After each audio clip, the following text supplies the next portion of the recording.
Welcome, ladies and gentlemen, to WWE Raw, August 27th, 2018 review.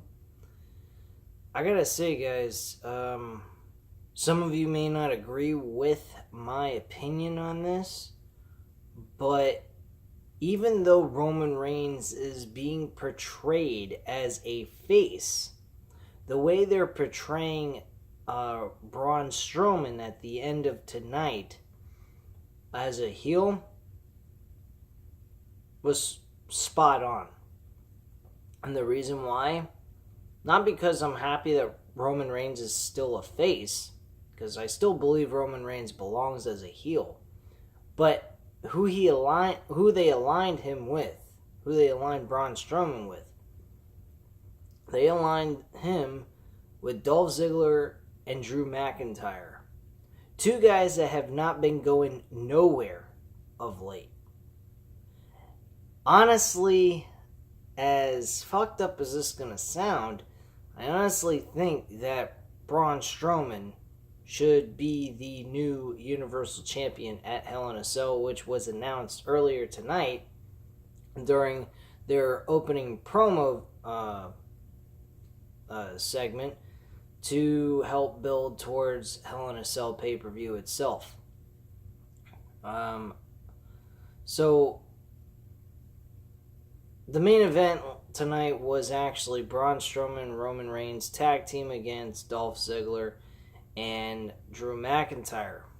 Well, Roman Reigns spent most of the match getting his ass kicked, tried to tag in Braun Strowman, finally did at the end of the match, but Braun Strowman did nothing, allowing Drew McIntyre and Dolph Ziggler to beat the hell out of Roman Reigns.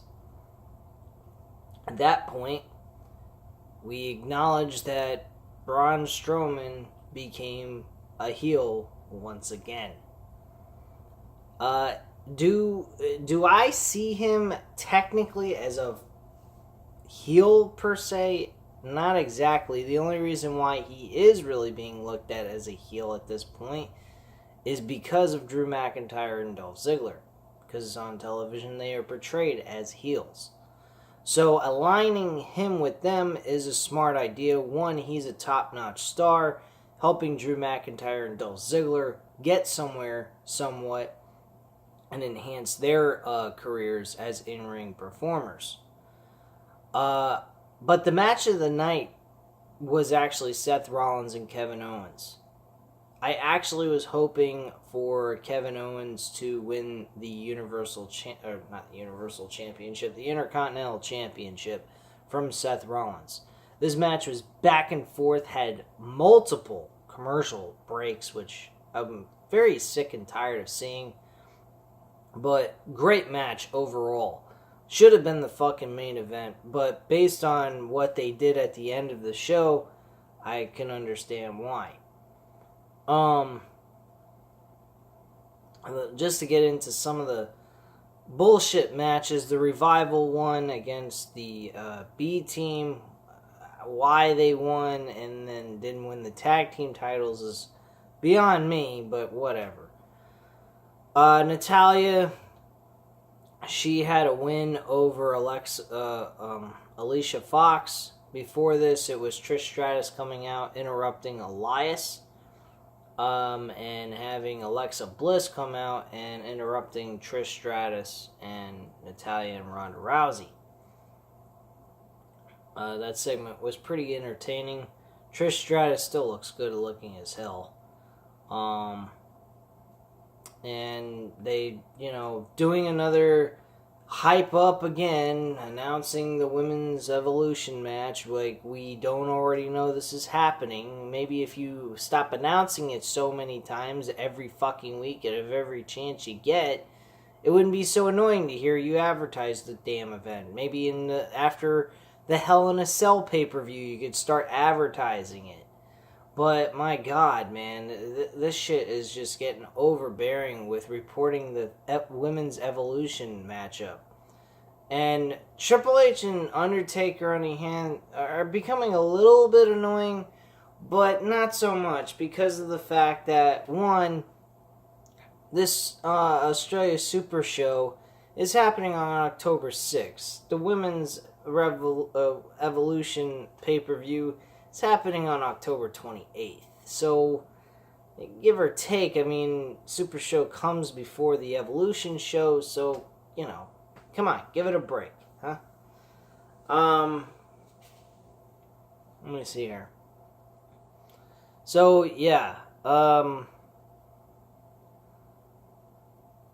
basically, we got a re-invokement clause for the Women's Championship match, by the way, with Alexa Bliss. Alexa Bliss is facing Ronda Rousey at Hell in a Cell. That should be a one-time rematch. I don't think we're ever going to see that again. Hopefully. I would hope not. Let's see here. Seth Rollins and Kevin Owens, I already mentioned. After the match, by the way, Kevin Owens announced that he quits WWE. He had enough of being on SmackDown, thinking that he would get better being back on Raw, and he's done nothing since he's joined Raw. Honestly, I kind of feel like they're burying Kevin Owens in this situation. I don't know if they're going to make him come back as a face. I don't know what they're trying to do with him, but they're going nowhere with Kevin Owens. And Kevin Owens is a very good talent. A talent that was once at one point in 2016 when he was Universal Champion, outside of having the joked out skits with Chris Jericho, which was entertaining, I gotta admit, but still at the same time it was hurting his image as a Universal Champion, a head world champion on Raw. So I didn't particularly agree with the idea of what they were doing with him at the time. Nor do I agree with what they're doing now. This was actually a perfect opportunity to get Kevin Owens on the right track. I think him having a big win over Seth Rollins for the Intercontinental title in his hometown would be a big pop for him. Not to mention it might get him off the ground. You could have turned him face, have him win the Intercontinental title. I mean, granted, Seth Rollins would have only had a short run again within his second reign, but still, this was a good chance and spot for a big reaction, plus on top of it, giving Kevin Owens an opportunity maybe to change a role and get something new under his belt. I really honestly think that Seth Rollins should have never lost the title at any point in time to Dolph Ziggler at all. Kevin Owens really was a better person to choose from based on this situation alone. But overall, great matchup between those two, as already mentioned.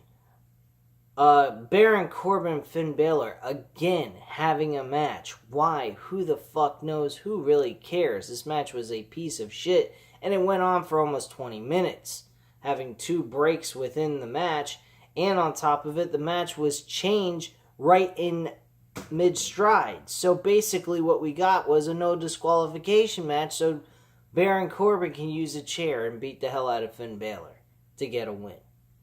What trash. We had a hype up for Undertaker and Triple H both times throughout the show, once in the beginning and once near the end in the 10 o'clock hour. A lot of people are saying between the WWE Hall of Famers that Undertaker is going to beat Triple H. I honestly feel personally that Triple H deserves this win at this point. 1, it's not at WrestleMania. 2, Triple H has never had a one-on-one victory over The Undertaker in any kind of match that they've ever had, whether it's on Raw or SmackDown or even on WWE pay-per-views. He is yet to have a win. This would be a great opportunity. I honestly think with all the hype that they're putting behind this matchup, I honestly feel that this match deserves to be the main event of Australia, despite the fact that these two guys are very old, number 1. Number 2, we don't know what they're going to give us as a matchup. Probably not the same style matchup that they delivered in 27 and 28 WrestleManias. So, I mean, honestly, this is kind of an iffy kind of situation, but based behind hype, I honestly feel that Undertaker and Triple H would be the better choice as the main event.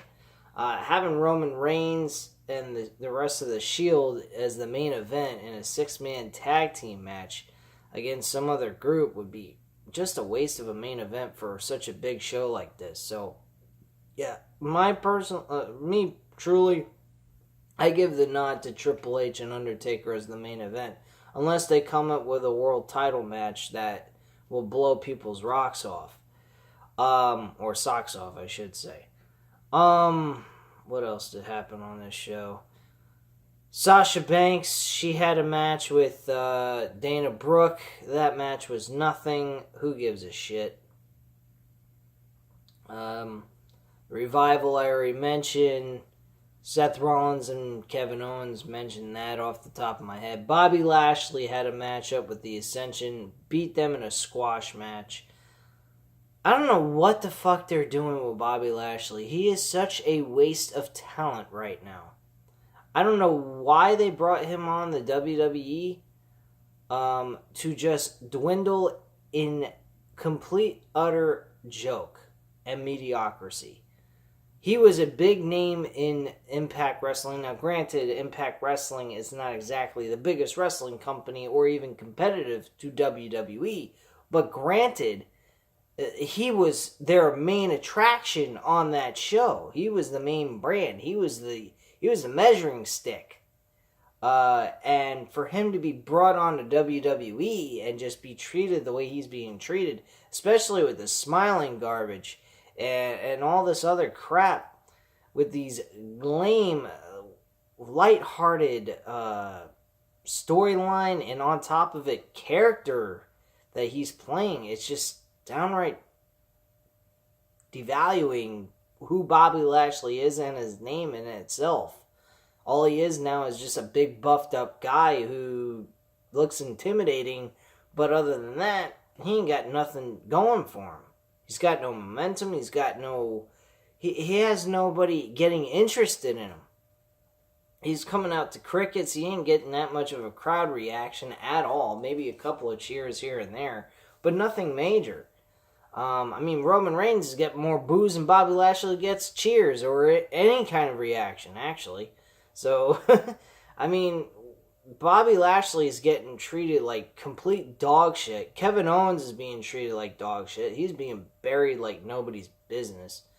And, Sami Zayn, when he got on the Raw, he was turning into crap.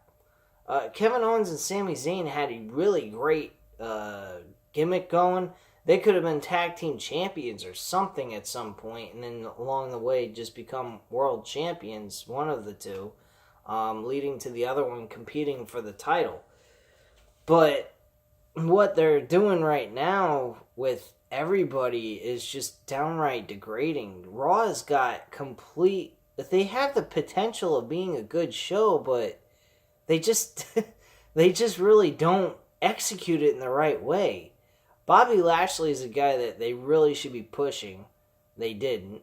They should have made Bobby Lashley and Brock Lesnar for the Universal Championship. I really don't give a fuck what anybody thinks on that. Two MMA fighters going at it in a WWE ring would be probably something they could really build hype against, or hype on, and build Bobby Lashley as a name in professional wrestling even more. But yeah, that's just what's going on with Bobby Lashley. Now, granted, some people probably don't give two shits about Bobby Lashley. They just see him as a big, muscular guy, and that's it. That's all he's got going for him. And if so, then that's their personal opinion. Mine, I have a different opinion on that. But yeah, the main event was a very interesting change of pace. Not because of the fact that Braun Strowman became heel, but who he's aligned with Dolph Ziggler and Drew McIntyre. I think I pretty much hit everything on point on what happened during the show, so I really don't know what else more to talk about. Quite frank, it's pretty much the same old rhetoric and same old complaining bullshit about this show. It is boring. There is no momentum going into the show. There is no heart going into this show. This show has nothing going for it whatsoever. There's a few positive points on the show I saw tonight, but that's outside of that. There was nothing on the cards or anything that really stood out to me. Everything else just was like, it was there, watch it, goodbye, see ya. It didn't get me out of my seat, didn't make me scream or get excited outside of Kevin Owens and Seth Rollins. And that's it. Jinder Mahal, by the way, Jinder Mahal and Dean Ambrose. He went ahead and beat Jinder Mahal with no problem. I have got to admit this. Dean Ambrose needs to turn heel after Hell in a Cell or Survivor Series. Along the way, whichever they prefer doing, whenever the Shield reunion deal is over with their storyline they're trying to go with, they need to end the Shield with Dean Ambrose turning on Seth Rollins and Roman Reigns and competing for the Universal Championship. At that point, Dean Ambrose should beat Roman Reigns for the Universal title. That is the guy that needs to take the title from Roman Reigns if it ain't Braun Strowman. That's it. Bottom line. Do I see Braun Strowman winning the WWE Universal title? Unfortunately, no. And that's really sad for me to say because I honestly want to see Braun Strowman as the Universal Champion. He is well deserving to hold that title. He has done a lot with Raw and has been very entertaining to the crowd. And honestly, he is more than deserving to do that. And have a run with the title. I mean, they could always bring those two back together and give Roman Reigns a damn title back at the end of the year or something. Now, I don't think anybody wants to see that, but I would be willing to see that happen if Braun Strowman can at least have a run with the title for a while, and if he can hold it all the way up to WrestleMania as the main event between him and Roman Reigns, I would be very satisfied with that. Roman Reigns making a comeback, maybe doing something of some kind to get as number one contender. Not winning the Royal Rumble. No fucking way. I could not deal with that again. Roman Reigns had his moment in the sun. He had the Royal Rumble. He choked. They made him choke so badly it was pathetic. So no fucking way. No Roman Reigns winning the Royal Rumble. But if they want to make Braun Strowman win the title, lose at WrestleMania, and have Roman Reigns eventually get a number one contendership and earn his way into the main event again for the Universal title, I would be okay with that. But I highly doubt that's going to happen. I'm pretty certain we're going to see Roman Reigns keep the belt all the way up to WrestleMania. Now, who he's going to lose it to, I don't know. I really don't. The only other thing I can think of is do what I just said. Dean Ambrose turns heel, betrays the Shield, and then goes on to win the Royal Rumble and beats Roman Reigns for the Universal Championship. That would be a very good idea if they wanted to go that route. But then that also takes away the opportunity to Daniel Bryan and The Miz to have their main event for the WWE Championship. So they're really kind of in a fucked up situation. There's another option I do believe is Dean Ambrose wins the Elimination Chamber match to determine the secondary number one contender for the world title on Raw. They could always try that. I think that would probably be a better idea for them to do. But really, this show has nothing going for it. It's just really a very dull, boring show with a few glimpses of positiveness, but it doesn't have any heart or thought put into it when you see it go on air. I mean, one, you're going to see the Bella Twins in action next week. Who cares? I don't give a shit. I don't care to see the Bella Twins in action against the Riot Squad. The Riot Squad is going to eat a loss in this matchup, and that is pathetic. The Riot Squad, no matter what you think of them or how I particularly find Ruby Riot to be very disturbing looking with all those fucking tattoos all over her body. But despite that, she is a fucking great in-ring competitor, and for her to have to suffer a loss to the Bella Twins, who had nothing to do with the women's evolution or revolution, whichever you want to call it, at all, when the Bella Twins are the face of the Divas, one of the faces of the Divas, you're going to tell me that they're part of the evolution of what women's wrestling has changed into? You're fucking bullshit. That's all I got to say on that. And the rumors are, to me, starting to become true to light for me. I honestly see that. Bella Twins are very close to Ronda Rousey and around that title. And I think Nikki Bella is going to be challenging for the Raw Women's title at Evolution. That's where I see this leading to. Why? I have no idea.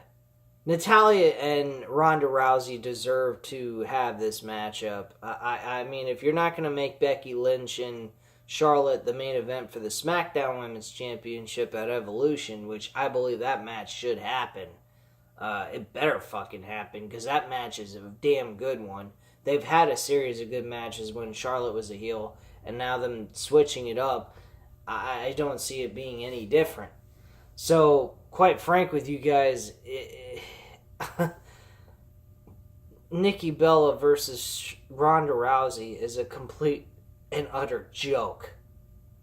At least with Natalya, she's a technician wrestler, and she can make a match be believable with Ronda Rousey, and it would be very heartwarming and heartfelt to have Natalya face Ronda Rousey. One, because they're best of friends in real life, and two, her own father, Jim Neidhart, passed away recently, and giving her an opportunity at a performance in the main event for the Women's Championship would be a very great thing for them to do, and a good nod that they could give Natalya for her troubles of losing her dad.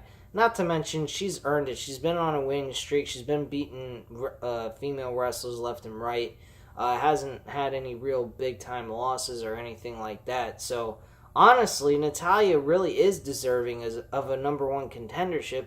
You can always have her in a number one contendership match next month in October to determine her to be the woman that faces Ronda Rousey for the Women's Raw title. But that's all I really have to say on all this. Everything else I've already mentioned, reiterated a billion times in this review. So leave your comments and opinions down below. I'll get back to you on that. Hit the like button if you liked the video, and hit the subscribe button if you're not already subscribed to the channel. And I thank you guys very much for watching, and have a great night. Bye.